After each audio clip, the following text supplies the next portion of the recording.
Ini bukti kepemimpinan itu butuh kompetensi. Kepemimpinan itu butuh kompetensi.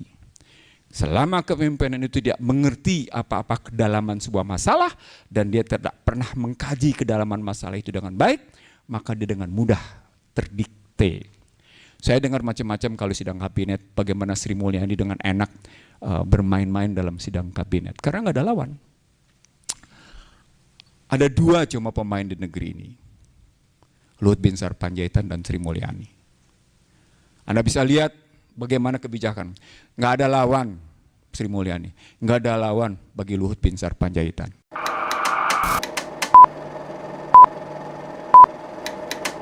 Terima kasih. Yang nggak enak mulainya dari kasus, padahal kesalahannya di sistem.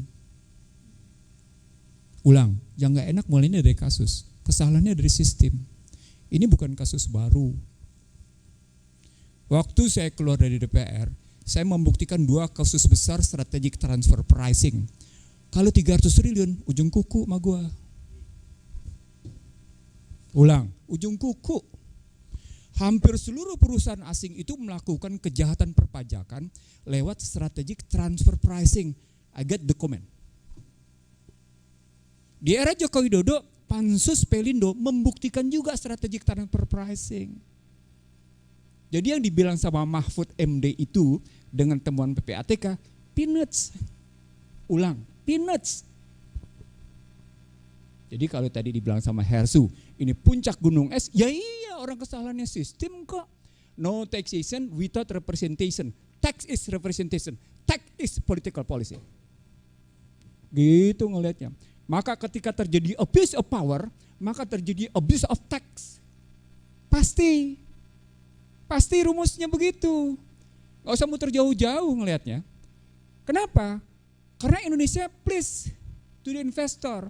Dan tidak ada investor yang tidak melakukan kejahatan perpajakan dengan strategic transfer pricing. Dan strategic transfer pricing itu bagi sejumlah pemeriksa dan pengawasan perpajakan itu masalah susah, bukan masalah gampang. Saya kebetulan dapat, BPK juga dapat, beberapa teman-teman dapat.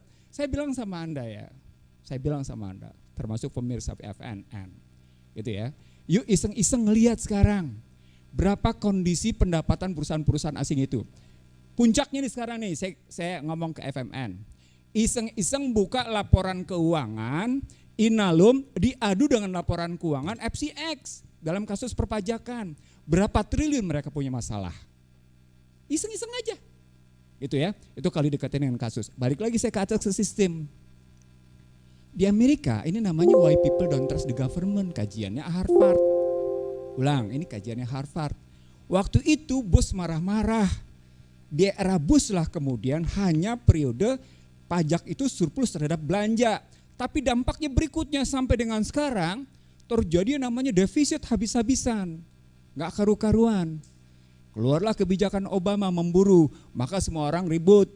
Panama Papers, Pandora Papers, Paradise Papers. Motifnya satu, memburu mereka yang menghindar pajak. Tapi Obama terburu-buru juga bilang, itu bukan kejahatan ya, karena motifnya lain gitu. Nah sekarang pertanyaannya, sistem ekonomi apa sesungguhnya yang diterapkan di dunia, sistem ekonomi apa yang diterapkan di Indonesia? Saya mengatakan sepanjang Anda menerapkan free market mechanism, maka akan terjadi free capital flow. Ketika Anda bicara free capital flow, Anda akan bicara free tax.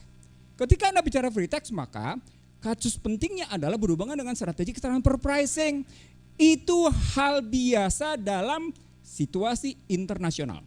Itulah yang saya temukan ketika nama saya masuk dalam Panama Papers. Ulang, itulah yang saya dapetin ketika nama saya masuk dalam Panama Papers. Jadi nggak ada yang luar biasa kalau ngadepin, wong sistemnya yang salah kok. Pemain-pemain ini menikmati sistem yang salah, sama seperti sejumlah politisi menikmati kesalahan amandemen. Dia nikmati habis-habisan. Ngapain juga gue mesti lari? Gue nikmatin aja kesalahan itu. Bego, lu mau lu nikmatin kayak gitu.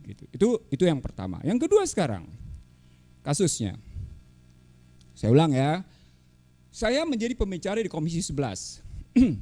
Saya bilang, kalau bisa ubah Undang-Undang 17 2003, semua anggota DPR Komisi 11 gue cium tangan. Kenapa? Karena pada 2004 itu Megawati menggagas dan bertanya pada saya, tim intinya, bagaimana mendirikan badan penerimaan perpajakan? Bagaimana mendirikan badan penerimaan keuangan negara? Saya bilang gampang, ambil contoh Internal Revenue Services. Wah, debat kita, debat. Megawati salah satu kampanye di 2004 adalah mendirikan badan penerimaan negara atau badan penerimaan perpajakan, gitu ya. Kalah Megawati. Apa yang terjadi pada Joko Widodo? Joko Widodo juga sama, menggagas tentang badan penerimaan keuangan negara. Apa dampaknya? Kejadian sekarang adalah Joko Widodo sedang ditampar oleh kata-katanya sendiri. Karena keinginan mendirikan badan penerimaan keuangan negara itu tidak pernah terjadi. Kenapa tidak pernah terjadi? Yang dia hadapi adalah konstruksi Asian Development Bank, konstruksi Bank Dunia, konstruksi IMF yang tidak ingin susah dalam rangka mendikte Indonesia di bidang keuangan. Itu problemnya. Itu problem besarnya. Kalau nanti bisa dipecahkan, sudah ada nih OJK, mestinya di 4 badan. Ada Office Budget Management, ada Internal Revenue Services, ada Badan Accounting National Accounting Agency, begitu ya, ada Treasury, kan pecahnya kayak gitu mestinya. Kalau kita ngikutin, kan kiblatnya ke Amerika. Kalau kiblat Amerika begitu. Nah, ketika kita masuk ke situ, maka 17/2003 itu tentang keuangan negara menempatkan betapa hebatnya Menteri Keuangan kekuasaannya di atas yang mengatasi kekuasaan Wapres. Saya ulang. Betapa hebatnya kekuasaan Menteri Keuangan di atas kekuasaan Wapres. Bahkan dia bisa berhadapan dengan presiden. Begitu hebatnya dia mendapat kekuasaan berdasarkan Undang-Undang 17. Ini desain bukan desain orang Indonesia nih. Bukan, ini desain asing. Ini bagian dari desain yang namanya, tadi lembaga-lembaga yang saya sebut tadi. Yang oleh orang luar disebut sebagai desain Unholy Alliance. Gitu ya. Desain aliansi-aliansi busuk dalam rangka menekan Indonesia. Maka ketika orang-orang Indonesia melakukan seperti yang dilakukan oleh Rafael Aluntri Sambodo dan macam-macam itu, dia cuma ngikutin, dilihat orang asing melakukan itu. Dia cuma ngikutin kok. Dia cuma mencontoh. Dan contohnya enak luar biasa enaknya, gitu ya. Nah, dari situ pertanyaan besarnya, kenapa kita tidak mau mengubah? Karena dari situ terjadi yang saya sebut tadi, abuse of power sama dengan abuse of tax. Nah, sekarang kita masuk supaya langsung kasih ke Bang Fuad ya. Saya punya kasus banyak nih. Saya punya kasus banyak. Saya bilang sama Anda, saya punya 13 kasus perpajakan. Oke? Bukan itu yang disebut tadi sama Antoni Budiawan, ini cuma satu tentang Angin Prayitno Aji, itu cuma salah satunya. Tadi saya pegang paling tidak 3 kasus yang namanya strategic transfer pricing. Negara sudah punya, tapi negara tidak pernah mau melakukan apa-apa.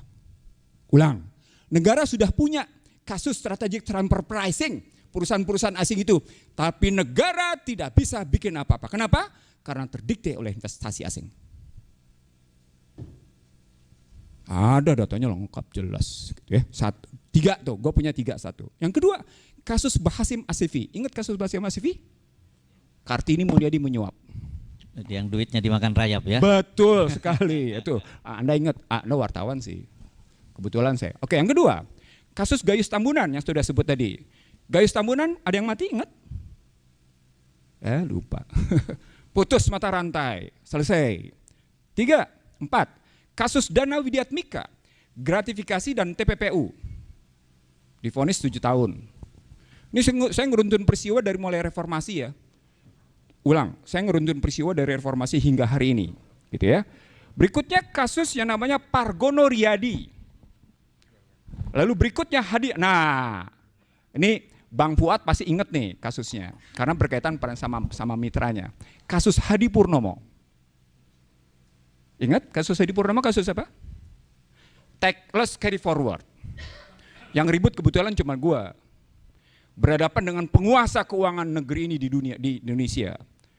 PT-UN menyatakan Hadi Purnomo tidak bersalah. Kasus besarnya 375 miliar dari tax loss carry forward BCA sebesar 5,7 triliun. BCA merasa memenuhi prosedur. dibebaskan. Padahal di situ ada problem antara Sri Mulyani dengan Hadi Purnomo. Itu kasus Hadi Purnomo. Berikutnya adalah kasus Handang Soekarno. Ya, 2016, 2021 ada 3 kasus. Angin Prayitno, Wawan Ridiawan, Alfred Simanjuntak, semuanya isinya gratifikasi suap, gratifikasi suap, gratifikasi suap. Baru muncul yang terakhir ini, Rafael Alun Trisambodo, termasuk yang namanya tadi puluhan pegawai ASN. Bagaimana bisa begitu? Karena tadi self assessment. Self assessment itu bagian dari orang yang kemudian diikuti dengan, kalau bagi perpajakan, diikuti dengan namanya kekuasaan perpajakan melakukan pemeriksaan dan pengawasan. Coba lihat. Di Ditjen Pajak itu siapa yang kaya? Siapa yang kaya? Coba lihat orang-orang di situ. Itu bisa tertelusuri, gampang kok nelusurinya, sederhana sekali. Tadi saya berbisik sama Bang Fuad. Itu anak-anak PPATK sebenarnya kalau punya integritas penuh, integritasnya penuh, utuh gitu ya, habis negeri ini. Habis nih, kebuka semua nih. Karena tadi dunia internasional memaksa lewat automatic exchange of information untuk membuka semua transaksi dibuka, nggak mungkin enggak. Ingat kasus yang beberapa lama ada sejumlah konglomerat bawa uang tunai miliaran terus hilang kasusnya? Ingat ya? Belum lama tuh, hilang kasusnya. Berikutnya, setelah yang namanya 2021, 23, nah terakhir Bapak Ibu sekalian, ini saya ngambil data terakhir berdasarkan perhitungan saya. Sri Mulyani menyatakan tax ratio meningkat dibanding 2021 ke 2022 meningkat dari 9,11% menjadi 10,38%. Data saya lengkap, data saya dari mulai tahun 2015. Baru kali ini Sri Mulyani memperoleh tax ratio mendekati angka 2015, baru kali ini. 2015 tax ratio itu 10,76, 2022 tax ratio itu 10,38. Menurun, tiba-tiba di 2022 naik lagi 10,38. Tapi bukan itu rumusnya. Rumusnya mari kita lihat sekarang. Kalau pernyataan tax ratio 10,38 dengan PDB 19.588 triliun, maka pendapatan perpajakan mestinya 2.033 triliun. Ulang ya. Dengan tax ratio 10,38 triliun dengan PDB 19.588,4 triliun, maka sesungguhnya teks yang mesti didapat adalah 2.033,28 triliun. Apa yang dicatat oleh Kementerian Keuangan sekarang? Yang dicatat oleh Kementerian Keuangan sekarang adalah 1.924 triliun. Berapa selisihnya? 108 triliun. Berarti ada 2 kasus kita. Kasus pertama adalah selisih dari perhitungan yang wajar. Pak, saya ingin mengatakan kepada pemirsa FNN, kita ini telanjang. Dilihat oleh kekuatan OECD. Maka yang maki-maki pertama kali tax ratio buruk itu adalah OECD. Apa-apaan sih lo pertumbuhan ukuran kayak gitu, tax ratio berantakan aja. Yang maki-maki pertama OECD. Baru dimaki-maki oleh IMF, baru dimaki-maki oleh Bank Dunia, baru dimaki-maki oleh Moody's Poor. Lo nggak bisa bikin apa-apa sepanjang tax ratio lo rendah. Naik sekarang Sri Mulyani. Dari situ kemudian saya mencoba berhitung nih. Nah dari perhitungan itu kelihatan nih mulai membaik. Tetapi ada langkah berikut yang mesti kita dapat. Berapa sesungguhnya jumlah uang beredar di 2022? Ini mainan ekonomi nih. Betul-betul mainan ekonomi, bukan mainan apa-apa nih. Uang beredar di 2022 jumlahnya 8.528,022 triliun. Berapa persen terhadap GDP? 43 uang beredarnya terhadap GDP tadi, 43,54. Kalau uang beredarnya sebegitu, maka sesungguhnya ketika pajaknya begini, nggak bisa terlampau rendah. Kalau begitu kasus yang pertama adalah bocor dia pada penerimaan 1924, hilang dia potensinya pada 108 berdasarkan hitung-hitungan konkret. Simpulannya apa? Simpulannya nih karena saya sebenarnya mengikuti coba baru kali ini saya coba ngikutin satu dialog, saya ngikutin kisi-kisi yang dibikin oleh Sriana dan Hersu. Baru saya ikutin, baru kali ini nih saya ikutin. Benar, baru kali ini lo gue ikutin Hersu. Dan gue jawab loh, karena gue kebetulan punya data, gampang-gampang aja buat gue. Ada 5 kesimpulannya. Pertama, sistem politiknya busuk dan buruk. Selama sistem politiknya kayak gini, lo gak bakal pernah bisa ngebenahin. Pak, Bu, zaman yang namanya Jaksa Agung Baharudin Lopa, saya membuat peta tentang peta kejahatan keuangan negara. Salah satunya soal pajak. Jadi sistem politiknya nggak beres. Yang kedua, sistem ekonominya memang bocor kok, asimetrik.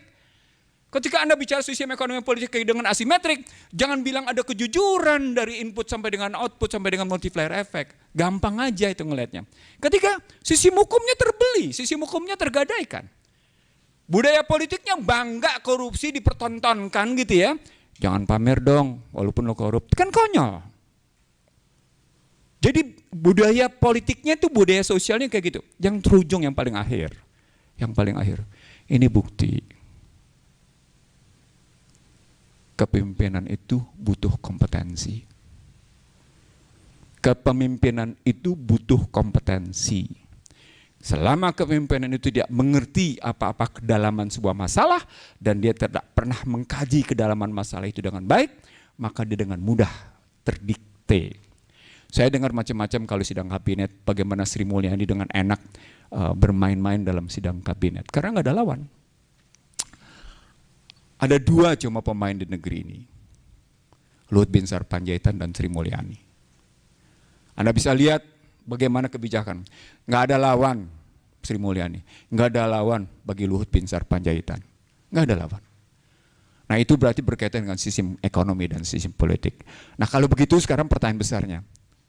Kalau kepemimpinannya kayak gini, kasus Alun Trisambodo, kasus 300 triliun, tadi kita sepakati sebagai sebuah gunung es dari Indonesia. Maka ketika kebongkar 300 triliun, gunung es ini kebongkar nggak? Halo? Dia udah jawab duluan, nggak kebongkar. Kenapa? Karena akar sistem politik dan sistem ekonominya tidak kebongkar. Terima kasih. Assalamualaikum warahmatullahi wabarakatuh.